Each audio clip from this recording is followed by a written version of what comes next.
The email arrived at 6:02 a.m. No greeting, no explanation, no apology. Your services are no longer required.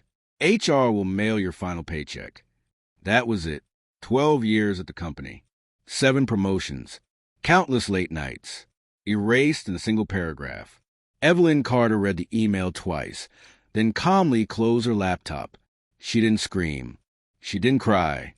She poured herself a cup of coffee and watched the sun rise over the city she helped build.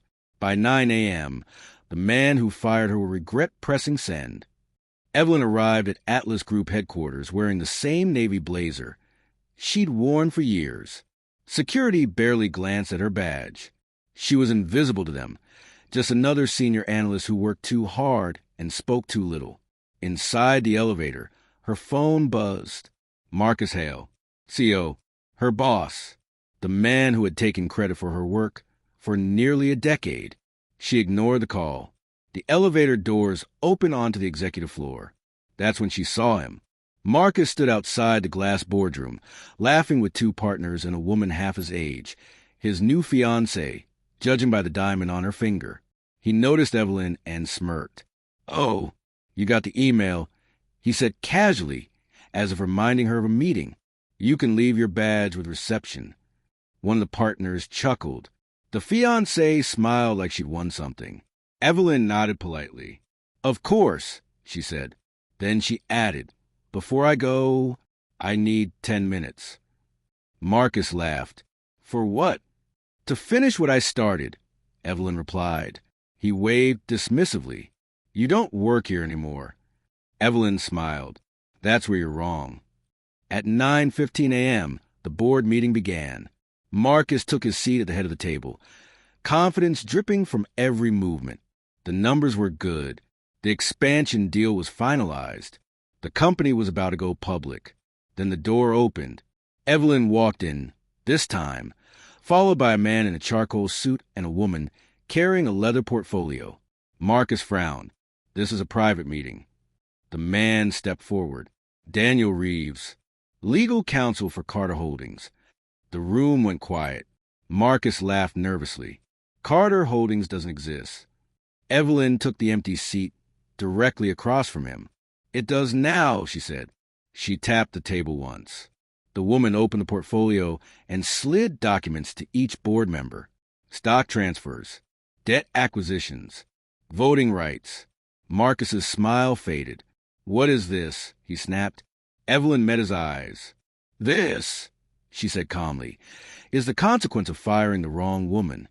For years, Evelyn had been quiet. Too quiet. Marcus thought that meant weak.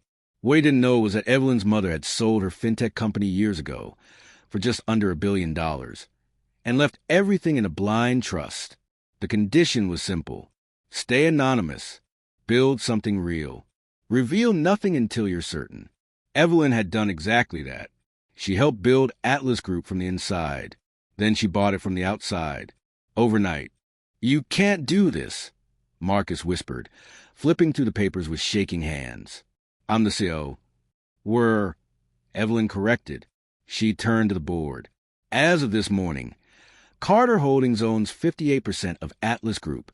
I'll be assuming the role of interim CEO effective immediately." Silence.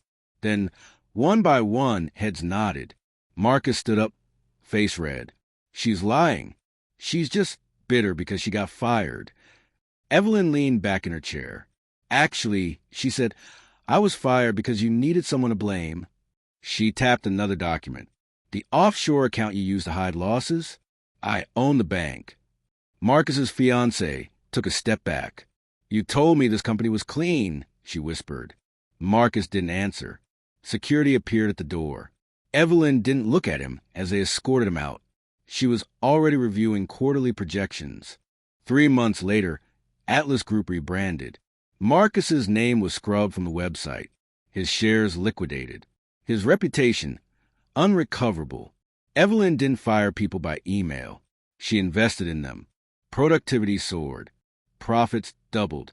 And one afternoon, as she was leaving the building, she saw him, Marcus, standing across the street, thinner, older, waiting for a bus. He recognized her instantly. Their eyes met. For a moment, he looked like he wanted to speak. Evelyn nodded politely, the way you acknowledge a stranger. Then she got into her car and drove away. Because the most powerful revenge isn't humiliation. It's becoming so untouchable that the people who try to destroy you no longer exist in your world. She didn't scream. She didn't beg. She didn't send an angry email. She became the billionaire who owned the company that tried to erase her. If you enjoy stories where quiet power wins, where arrogance collapses without warning, subscribe now. We upload daily billionaire revenge and downfall stories. And the next one is already lined up.